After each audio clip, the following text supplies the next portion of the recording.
Hello all my dear students, welcome back at our YouTube channel Nitin coaching classes. कैसे हैं आप सब लोग और पढ़ाई कैसी चल रही है आप लोगों की? उम्मीद करता हूं कि आप सब लोग अच्छे भी होंगे और पढ़ाई भी बेटर चल रही होगी आप लोगों की।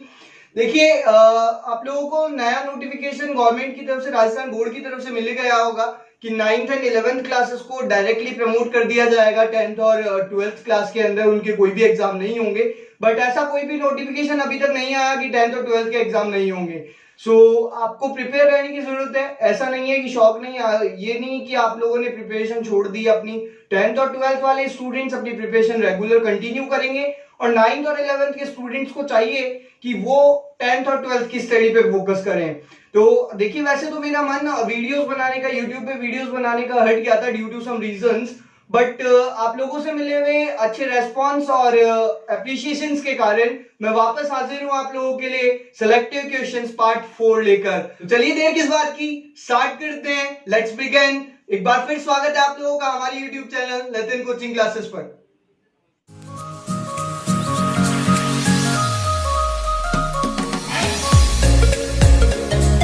चलिए स्टार्ट करते हैं। हमारा पहला क्वेश्चन पूछा है चंचल सैनी ने, जो कि है एक्सरसाइज नंबर फर्स्ट यानी वैदिक मैथ से, वैदिक गणित से हमारा पहला क्वेश्चन है आज का। और ये है मल्टीप्लाई बाय निखिलम एंड एकाधिकेन पूर्वेन। देखिए, जो क्वेश्चन है 966 मल्टीप्लाई बाय 973, 966 गुना 973, इसको आपको मल्टीप्लाई करना है इन दो मेथड से। दो मेथड कौन से सर? निखिलम से और एकाधिकेन पूर्वेन से। तो चलिए आइए, मैं सबसे पहले आपको इसको निखिलम से बताऊंगा और फिर जवाब दूंगा आपको एकाधिकेन पूर्वेन का। तो चलिए आइए स्टार्ट करते हैं निखिलम। तो देखिए, 966 मल्टीप्लाई बाय 973 करने के लिए बेसिकली करना क्या होगा? आपको करना होगा, देखिए निखिलम में मैंने आप लोगों को बताया था कि निखिलम में बेस लिया जाता है, आधार लिया जाता है। सर आधार कौन सी डिजिट लेते हैं? जो दी गई डिजिट्स के पास में जीरो वाली डिजिट होती है वही डिजिट अपन आधार में मानते हैं, बेस में मानते हैं। तो देखिए 966 और 973 के पास में जीरो वाली डिजिट कौन सी है? अप्रोक्स जीरो वाली डिजिट कौन सी है इनके पास में? देखिए, वैसे तो आप 970 भी मान सकते हैं, लेकिन मैं कोशिश ये आपको करता हूं, बताता आपको ये हूं कि निखिलम के अंदर हम बेसिकली बेस जो लेते हैं वो या तो टेंस में, या तो 10 या फिर 100, 200, 300 इसी तरह से लिया जाता है। कभी भी इसमें ये नहीं कि आपने बेस 970 ले लिया, जैसा कि इसमें आप लोगों को लग रहा होगा कि 966 और 973 के पास में 970 आ रहा है सर, तो वो ले लो। नहीं जी, वैसे तो कर उससे भी सकते हैं, लेकिन बेस्ट क्या रहता है कि इसमें राउंड फिगर में आप ले हंड्रेड्स के अंदर। तो यहां पे हम आधार यानी बेस ले लेंगे 900। क्या ले लिया हमने? आधार 900 यानी कि बेस हमने ले लिया 900। अब आप देखेंगे कि 900 जब हमने बेस लिया तो हम देखेंगे यहाँ पे कि यहाँ पे डेविएशन कितने का बचता है, विचलन कितने का बचता है, राइट? तो यहाँ पे डेविएशन विचलन बचाने के लिए 966 में से 900 गए तो कितना बचा? 66 यानी कि 66। और जब 973 में से 900 माइनस करेंगे तो 73 बचेगा। बोलो क्लियर है? पहली स्टेप हो गई।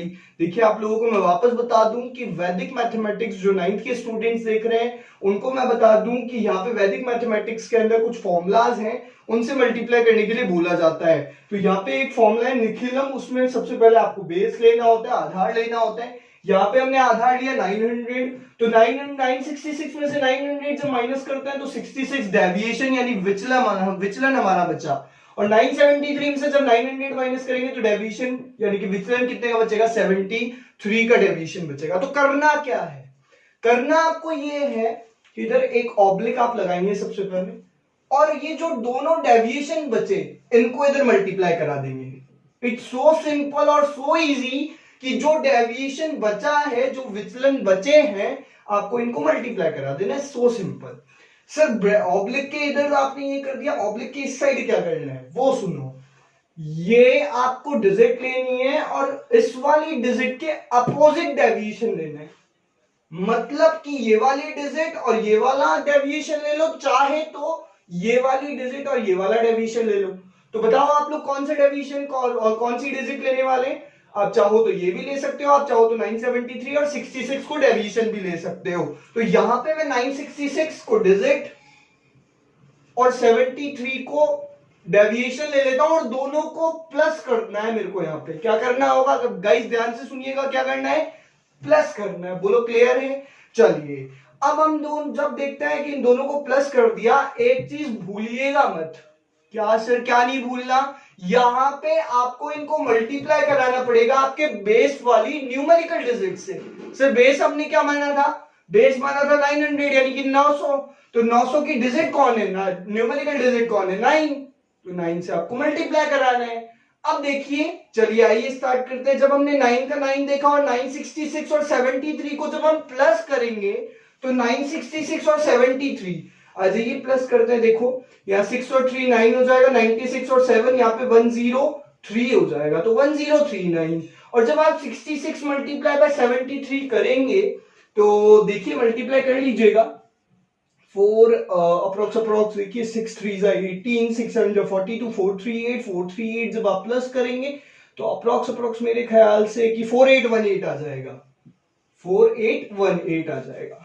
चलिए बोलिए इतना क्लियर है। उसके बाद आप 9 को इससे मल्टीप्लाई कर देंगे, तो देखिए 9 को इससे मल्टीप्लाई करेंगे तो 9 9 81, 9 9 81, 9 3 27 और 8 35 और 9 1 9, तो ये हो जाएगा 9351 और इधर क्या बच रहा है आपका 4818। अब आप गौर से देखिएगा, लास्ट स्टेप है क्वेश्चन की, ध्यान से देखिएगा करना क्या है। आप लोग देखेंगे यहाँ पे कि आपका बेस में यानी कि आधार में यहाँ पे कितने जीरो लगे हुए हैं, यहाँ पे कितने जीरो है गाइस, 2 जीरो है। तो आप देखेंगे कि ये जो राइट हैंड साइड है इसमें केवल आपको 2 ही डिजिट अलाउड करनी है, यानी कि 2 ही संख्या रखनी है। तो बाकी 2 का क्या करें सर, देखिए सर रखेंगे कौन सी और कौन सी नहीं रखेंगे उसका मैं आपको बता देता हूं कि लास्ट वाली 2 डिजिट रख लेनी है और आगे वाली दोनों डिजिट को इधर शिफ्ट कर देना है, मतलब धक्के देके दूसरे देश में निकाल दो। तो देखो 48 को जब आप इधर भेजेंगे तो 48 इधर आगे प्लस होगा, करेक्ट, तो प्लस कर दीजिए आप 9 3 8 और 1 9, 5 और 4 9, और यहाँ पे क्या बच जाएगा इस वाली कंट्री के अंदर 18, तो इट इज योर आंसर 939918। बताइए क्लियर है। एक बार मैं आपको रिपीट कर देता हूँ, देखिएगा यहाँ से आप समझिएगा करना क्या है। बेसिकली आपने क्या किया कि 966 और 973 को मल्टीप्लाई कराने के लिए आपने एक आधार यानी कि बेस मान लिया 900, उसके बाद में आपने देखा कि डेविएशन क्या बचा 66 और 73, हिंदी में अपन कहें अपनी लैंग्वेज में अपन कहें तो ऊपर का क्या बचा, ऊपर का यानी कि 966 में से 900 तो आपने बेस ले लिया, तो ऊपर का कितना बचा 66 और 973 में से 73 बचा। क्लियर है। तो करना क्या है, एक ऑब्लिक बनाना है, इससे 2 साइड कट जाएगी, आपके पास बच जाएंगी 2 साइड, एक लेफ्ट साइड और एक राइट साइड। तो राइट साइड में आपको क्या करना है, ये जो डेविएशन आपके पास है, जो विचलन आपके पास है, इनको मल्टीप्लाई करा देना है, और साथ ही साथ ये जो डिजिट है और इसके अपोजिट वाला डेविएशन, ये जो संख्या है इसके विपरीत वाला अपोजिट वाला विचलन आपको इसमें जोड़ देना है, और एक संख्या से गुणा कराना है, किससे, जो आधार लोगे, जो बेस लोगे उसकी न्यूमेरिकल डिजिट से आपको यहाँ पे मल्टीप्लाई कराना है, ये भूलिएगा मत। तो देखिए आपने जब 966 और 73 को प्लस किया तो 1039, और जब आप 9 से इसको मल्टीप्लाई कर रहे हैं तो क्या आ रहा है आपके पास 9351, और इधर क्या मल्टीप्लाई कराया 4818। तो अब आपको करना क्या है, आपको करना है कि 900 में आपको देखना है आपके बेस में कितनी जीरो है, 2 जीरो, तो यहाँ 2 डिजिट अलाउड कर दो और 2 को कहाँ भेज दो इधर। तो जब आपने 48 इधर भेजा तो ये क्या हो गया 9399, और इधर क्या बचा, इस साइड क्या बचा 18, तो it is your answer. Sir क्या अगर हमारे बेस में 3 जीरो होती तो हम क्या 3 डिजिट अलाउड करते हैं यहाँ पे, जी हाँ। अगर हमारे बेस में 4 डिजिट होती तो हम यहाँ पे 4 डिजिट अलाउड कर देते और फिर यही हमारा आंसर हो जाता, क्योंकि यहाँ पे 4 डिजिट है, अलाउड है। क्लियर है। अगर 1 जीरो होता तो फिर हम 1 डिजिट अलाउड करते। बोलो क्लियर है। अभी हमारा आंसर 939918। क्लियर गाइस, क्लियर है चंचल? कमेंट सेक्शन में जरूर बताइएगा कि आपने वीडियो देखा है, और वीडियो देखा है तो आपको ये ट्रिक समझ में आया, ये क्वेश्चन समझ में आया या नहीं। Clear. So let's move our question number second. तो हमारा नेक्स्ट क्वेश्चन भी पूछा है चंचल ने, जो कि है सब्ट्रैक्ट यानी कि घटाइए। वैदिक मैथमेटिक्स का ये क्वेश्चन है, एक्सरसाइज नंबर प्रश्नावली नंबर फर्स्ट का ये क्वेश्चन है, और ये है सब्ट्रैक्ट मतलब घटाइए वैदिक विधि से, यानी कि वैदिक मैथमेटिक्स से आपको इसको क्या करना है। वैदिक मैथ्स एक फॉर्मूला है, वैदिक मेथड एक फॉर्मूला है, उससे आपको माइनस करना है। तो देखिए यहाँ पे माइनस कैसे होता है, देखिए आइए इसका पूरा कॉन्सेप्ट जानते हैं, उसके बाद आगे बढ़ेंगे। देखिए आपने सुना होगा कि न्यूमेरिकल डिजिट्स के भी बेस्ट फ्रेंड होते हैं। अपन अगर कहें, हम लोग अगर माने कि 1 से लेकर 10 तक के बेस्ट फ्रेंड होते हैं, 1 से लेकर 10 तक की जो डिजिट्स होती है उन सबके बेस्ट फ्रेंड होते हैं, मित्र होते हैं, परम मित्र जिनको अपन कहते हैं। तो देखिए बेस्ट फ्रेंड कौन से होंगे, ऐसे दो लोग बेस्ट फ्रेंड होंगे जिनका टोटल 10 होगा। तो देखिए यहाँ पे हम अगर कहें कि 1 का बेस्ट फ्रेंड तो 9, क्योंकि 1 और 9 का टोटल 10 है, गॉट इट।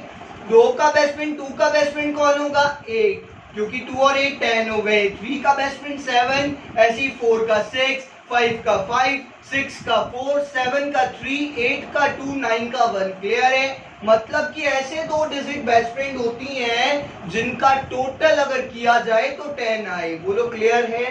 तो हम यहाँ देखते हैं कि करना कैसे है, माइनस कैसे करना है। देखो सिंपल सी बात है कि यहाँ पे आपको नीचे वाली डिजिट देखनी है। इन शॉर्ट समझा रहा हूँ, देखिए मैं ज्यादा लेक्चर को बड़ा नहीं कर रहा, इसलिए मैं आप लोगों को बहुत शॉर्ट में समझाने की कोशिश करूंगा। लेकिन अगर फिर भी समझ नहीं आता तो आप कमेंट सेक्शन में जाके कह सकते हैं, बता सकते हैं मुझे कि सर ये मल्टीप्लाई या ये जो सब्ट्रैक्शन है ये हमें समझ में नहीं आया। तो मैं इस टॉपिक को वापस अपनी वीडियोस में इंक्लूड लूंगा, एक डिटेल वाइज एक कॉन्सेप्ट के थ्रू। तो आइए अभी फिलहाल शॉर्ट में आपको समझाने की कोशिश करता हूँ, फिर भी मैं कोशिश करूंगा कि सब कुछ इसमें इंक्लूड कर सकूं। तो देखिएगा हम करते क्या है कि नीचे वाली डिजिट लेते हैं और नीचे वाली डिजिट का बेस्ट फ्रेंड ऊपर वाली डिजिट में जोड़ देते हैं। वापस सुनिएगा करना क्या है, नीचे वाली डिजिट लेनी है और उसका बेस्ट फ्रेंड ऊपर वाली डिजिट में जोड़ देना है।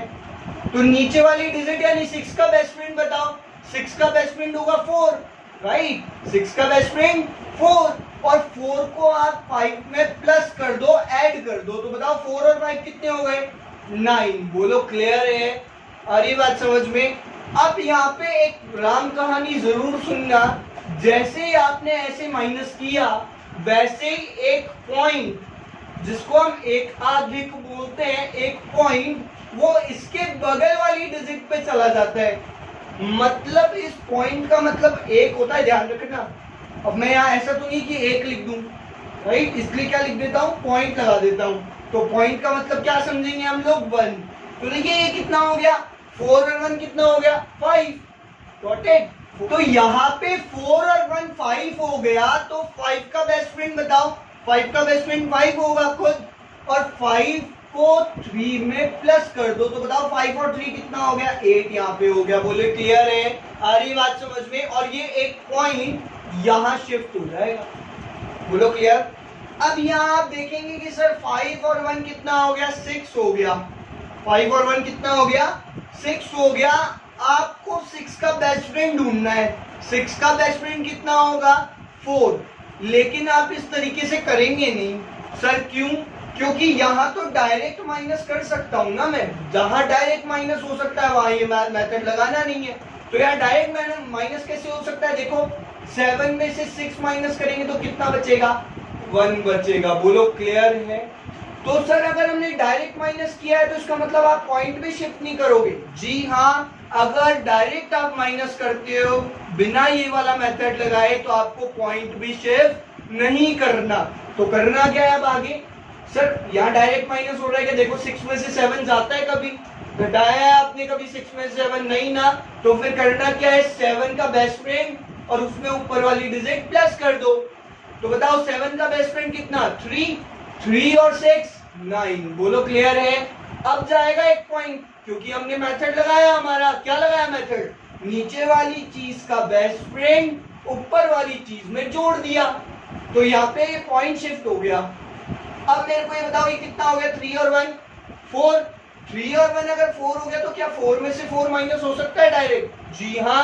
4 में से 4 माइनस कीजिए तो 0, अब मेरे को यहाँ पे बताओ कि मैंने डायरेक्ट माइनस किया है तो पॉइंट शिफ्ट करूं या नहीं करूंगा ना, क्योंकि डायरेक्ट माइनस किया है तो पॉइंट शिफ्ट हम नहीं करते। तो देखिए क्या करेंगे फिर, अब यहाँ पे डायरेक्ट माइनस हो सकता है क्या बताओ, 7 में से 8 माइनस नहीं कर सकते हम, तो क्या करेंगे, 8 का बेस्ट फ्रेंड कितना, 8 का बेस्ट फ्रेंड 2 और ऊपर वाला जोड़ दो, 2 और 7 9। बोलो क्लियर है, 2 और 7 9 यहाँ हो जाएगा। अब मेरे को यहाँ पे बताओ पॉइंट शिफ्ट होगा, क्योंकि हमने मेथड लगाए हैं तो पॉइंट शिफ्ट कर दो। अब बताओ ये कितना हो गया, 2 और 1 3, बताओ कितना हो गया, 2 और 1 3। अब बताओ 3 में से 3 डायरेक्ट माइनस कर सकते हो या नहीं कर सकते हैं, 3 में से 3 गया तो 0। इट मींस ये आपका फाइनल आंसर हो गया। देखिए मैं आपको बता दूं क्या करना है, जहां डायरेक्ट माइनस हो रहा है वहां तो डायरेक्ट माइनस कर दो, बहुत ही इजी, डायरेक्ट माइनस हो जाएगा। जहां डायरेक्ट माइनस नहीं हो रहा वहां पे नीचे वाली डिजिट का बेस्ट फ्रेंड ढूंढो, जैसे 6 का बेस्ट फ्रेंड 4 था और उसको ऊपर वाली डिजिट में प्लस कर दो, सो इजी। बताओ कितना ज्यादा इजी है, 6 का बेस्ट फ्रेंड 4 और 4 और 5 9 और फिर पॉइंट शिफ्ट हो जाएगा। ध्यान रखिएगा जब आप मेथड लगाओ ये वाला तभी पॉइंट शिफ्ट करना, जहां डायरेक्ट माइनस हो वहां पे पॉइंट शिफ्ट नहीं होगा। अब बताओ कितना ज्यादा इजी है, मैंने कंप्लीट कर दिया इस कॉन्सेप्ट को। क्लियर है? अगर आपको फिर भी समझ नहीं आता तो आप एक बार रिवाइज करिए, इसको रिवाइंड कीजिए और फिर रिपीट करके एक बार पढ़िए। अगर फिर भी नहीं आया आपको तो कमेंट सेक्शन में आपको बता सकते हैं मुझे, मैं इस पे पूरा एक कॉन्सेप्ट, पूरा एक लेक्चर बता के दूंगा आपको, जिससे आपको कंप्लीट समझ में आ जाएगा। मैंने काफी सारे स्टूडेंट से सुना है कि उनको सबसे टफ, मतलब सबसे तो नहीं लेकिन टफ एक्सरसाइज लगती है वैदिक मैथमेटिक्स, क्योंकि उसके एक दो कॉन्सेप्ट ऐसे हैं जो बिल्कुल समझ में ही नहीं आते। एक तो ऐसे हम कह सकते हैं कि या तो हम उसकी प्रैक्टिस नहीं करते या फिर हमारे ऊपर से जाते हैं जब टीचर हमें पढ़ाते हैं। तो अगर ऐसा है तो आप मुझे कमेंट सेक्शन में जाके जरूर बताइएगा, इंस्टाग्राम, व्हाट्सएप, फेसबुक, कहीं भी आप मैसेज करके बता सकते हैं कि आपको वैदिक मैथमेटिक्स का कौन सा कॉन्सेप्ट पढ़ना है। आप लोगों के लिए एक स्पेशल चीज मैं बनाने जा रहा हूँ, जो कि अगले वीडियो में मैं आपको बना के दूंगा। उस पे पूरा एक कॉन्सेप्ट आपको मिलेगा अगले वीडियो के अंदर। वो चीज है वैदिक मैथमेटिक्स में से सबसे टफ जो आपको वैदिक मैथमेटिक्स में लगता है ना, उसी के ऊपर मैं पूरा एक लेक्चर बनाने जा रहा हूँ, जो कि अगली वीडियो होने वाली है। तो आप बताइएगा, जरूर गैस कीजिए कि वो क्या हो सकता है। और तब तक आइए मूव करते हैं हमारे क्वेश्चन नंबर 3 की तरफ। तो देखिए हमारा थर्ड क्वेश्चन पूछा है अनीश ने, जो कि है एक सरफेस एरिया एंड वॉल्यूम का concept, surface and area and volume का क्वेश्चन है ये। आपको मैं क्वेश्चन की लैंग्वेज तो यहाँ पे पूरी नहीं बता रहा, बट हाँ मैं आपको यहाँ पे शॉर्ट में क्वेश्चन समझा देता हूँ कि क्वेश्चन क्या कह रहा है। देखिए आपको एक रोलर का डायामीटर दिया गया है, the diameter of a roller, मैं लैंग्वेज आपको बता देता हूँ ऐसी verbally, the diameter of a roller is 1.4 metre and it is 2 metre long, यानी कि उसकी हाइट जो है वो 2 मीटर आपको यहाँ पे दे रखी है, 2 मीटर दे रखी है। हिंदी मीडियम के स्टूडेंट्स को मैं बता दूं कि यहाँ पे एक रोलर जो होता है, रोलर क्या होता है आपने देखा होगा, सड़कें रोल करने के लिए आता है ना, बड़ा सारा होता है, येलो कलर का होता है, जेसीबी वो खूब वायरल हुआ था, आपने देखा होगा। उसके आगे एक रोलर लगा हुआ होता है जो कि सड़क रोल करता है, सड़क बनाता है। वो ही रोलर वो किसकी जैसा होता है, सिलेंडर यानी बेलन के आकार का होता है। किसके आकार का होता है जी, बेलन के आकार का, सिलेंडर की शेप का होता है। तो उसका यहाँ पे आपको डायामीटर यानी कि व्यास दे रखा है, क्या दे रखा है गाइस, व्यास दे रखा है 1.4 यानी कि 1.4, और उसकी ऊंचाई यानी हाइट दे रखी है 2 मीटर। और साथ ही क्या बोला है आपको कि ये जो रोलर है ये 5 रिवॉल्यूशन में, मतलब 5 चक्कर में कितना एरिया कवर करेगा, कितना एरिया ये 5 चक्कर काटेगा, घूमेगा, एक चक्कर, दूसरा घूमेगा, 2 3 4 5 करते करते कितना एरिया कवर कर लेगा अपने अंदर, वो आपको यहाँ पे निकालना है। तो देखिए पहले तो मैं आपसे जानना चाहूंगा कि जो सिलेंडर होता है, सपोज दैट यही रोलर है, देखिए मार्कर है आप लोगों का, ये मार्कर रोलर है, ऐसे ऐसे चल रहा है, देखो आप लोगों की तरफ आ रहा है, घबराओ मत, अंदर नहीं आएगा ठीक है, चलो देखते हैं। तो ये देखिए एक रोलर है, इस रोलर का अगर मैं एक चक्कर घुमाऊं तो कौन सा वाला पार्ट काम में आया है, क्या यही वाला पार्ट काम में है या ये और ये वाला पार्ट काम में है? इधर देखिए, जब रोलर यहाँ पे घूम रहा है तो यहाँ पे इसके घूमने में कौन सा पार्ट यूज में आ रहा है आप लोगों को पता चल गया होगा कि इसका यही वाला फेस यानी कि यही वाला पृष्ठ यहाँ पे काम में आ रहा है। ये साइड वाले फेस काम के नहीं है। इसका मतलब ये वाला जो फेस होता है, ये वाला जो पृष्ठ है, इसको हम बोलते हैं curve surface area, lateral surface area यानी कि वक्र पृष्ठीय क्षेत्रफल। तो देखिए यहाँ पे ये जो सिलेंडर है, ये जो बेलन है, इसका कौन सा पार्ट काम में आ रहा है? वक्र पृष्ठीय क्षेत्रफल यानी कि कर्व सरफेस एरिया CSA। तो हम इसका एक चक्कर जब लेते हैं तो एक चक्कर जब ये चलेगा, एक चक्कर जब ये चलेगा तो ये एक चक्कर में क्या कंप्लीट करेगा? एक वक्र पृष्ठीय क्षेत्रफल यानी कि एक CSA। तो यहाँ पे हम क्या निकाल देते हैं? इसका कर्व्ड सरफेस एरिया निकाल देते हैं। Curved surface area, curved surface area of cylinder, curve surface area of cylinder यहाँ पे हम निकाल लेते हैं यानी कि बेलन का वक्र पृष्ठीय क्षेत्रफल, बेलन का वक्र पृष्ठीय क्षेत्रफल। अब आप देखेंगे एक चीज आप नोट करेंगे कि सर बेलन का वक्र पृष्ठीय क्षेत्रफल यानी कि curve surface area of cylinder का सूत्र का फॉर्मूला क्या होता है सर? 2 पाई RH। क्या होता है जी? 2 पाई RH होता है। अब मेरी बात नोटिस कीजिएगा, सुनिएगा ध्यान से। बेलन का वक्र पृष्ठीय क्षेत्रफल का फॉर्मूला लिखा हमने, आ जाइए वैल्यू पुट करते हैं। एक चीज उससे पहले मैं आपको बता दूं कि जब ये एक चक्कर चलेगा तो एक चक्कर मतलब एक वक्र पृष्ठीय क्षेत्रफल, एक CSA। अगर 5 चक्कर का मेरे को निकालना है, 5 रिवॉल्यूशन का मेरे को निकालना है, तो 5 रिवॉल्यूशन मतलब 5 CSA। और 5 CSA के लिए क्या करूं? 5 से मल्टीप्लाई। बोलो क्लियर है? जब एक का निकल जाए तो 5 से मल्टीप्लाई करा देना, 5 का निकल जाएगा। बोलो क्लियर है? तो आ जाइए वैल्यू पुट करते हैं। सर 5 का तो 5 हो जाएगा, 2 का 2 हो जाएगा। सर पाई की वैल्यू 22/7। बोलिए हाँ या ना? सर रेडियस, सर R त्रिज्या, सर त्रिज्या यानी रेडियस क्या आएगी? रेडियस क्या बोलोगे आप? तो देखिए आपको यहाँ पे डायामीटर यानी कि व्यास दे रखा है, डायामीटर यानी कि व्यास दे रखा है। और आप लोग जानते होंगे अच्छे से कि radius is half of the diameter. त्रिज्या व्यास की आधी होती है, रेडियस डायामीटर की हाफ होती है। तो डायामीटर कितना है? व्यास कितना है? 14। आप कह सकते हो बिना पॉइंट के, क्या कह सकते हो? 14। बोलो हाँ या ना? तो इसकी रेडियस यानी कि त्रिज्या कितनी हो जाएगी? 7। बोलो हाँ या ना? पॉइंट है तो पॉइंट लगा दो। तो रेडियस कितनी आ गई? 0.7। अगर डायामीटर यानी कि व्यास 1.4 यानी 1.4 है तो रेडियस यानी कि त्रिज्या यानी कि R कितनी आ गई? 0.7। तो देखिए अभी आपसे पॉइंट हटा सकते हैं हम। पॉइंट हटाओगे तो नीचे पॉइंट का 1 आ गया। पॉइंट के बाद एक डिजिट है तो एक 0 आ जाएगा, 2 होते तो 2 0 आ जाते। तो रेडियस हमारी कितनी आ गई? 7/10। अब हम क्या करेंगे? वैल्यू पुट कर लेंगे। तो रेडियस यानी R यानी त्रिज्या कितनी आ गई? 7/10। हाइट यानी H, ऊंचाई कितनी दे रखी है हमको? यहाँ पे 2 दे ही रखी है, तो यहाँ पे 2 रख लीजिए। बताइए क्लियर है? अब क्या करेंगे? यहाँ से हम करेंगे कट। तो देखिए कट किस तरह से होता है। यहाँ से हम 5 को 10 को काटेंगे। 5 से जब आप 10 को काटोगे तो 2 टाइम कट गया। बताओ 5 2 10, 5 दूनी 10। बोलो क्लियर है? 7 से 7 काट दो। क्लियर?